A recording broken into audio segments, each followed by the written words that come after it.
Takže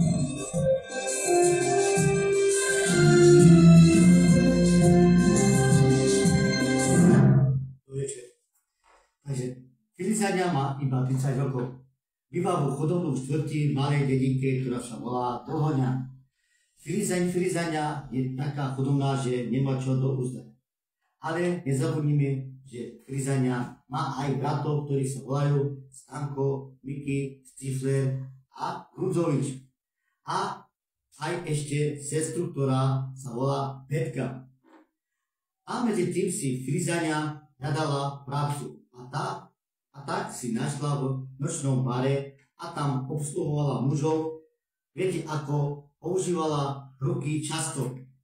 A Filizania prichádzala domov až nad ránom. Šťazovala sa bratom, že ju boli celé telo. A viete si to predstaviť, pomyslieť, že prečo keď robila v nočnom bare. Bratia začali plakať na ňu, tak sa rozhodli, že jej pomôžu.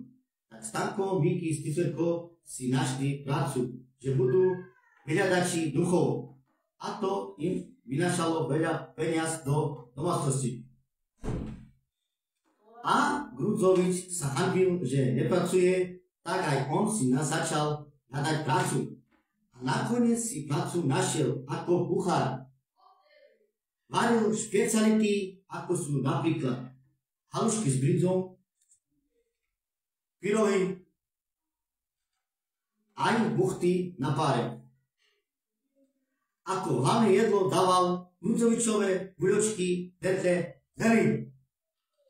Tak aj on prispieval peniaze do rodiny.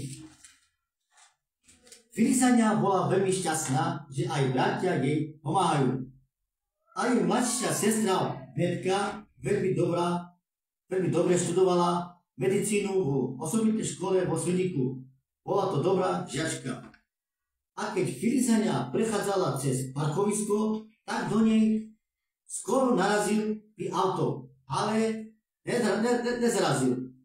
Z toho auta vychádzal krásny, šarmantný muž, ktorý sa volal Barišan. Keď Filizania videla Barišana, tak sa do neho zaľúbila.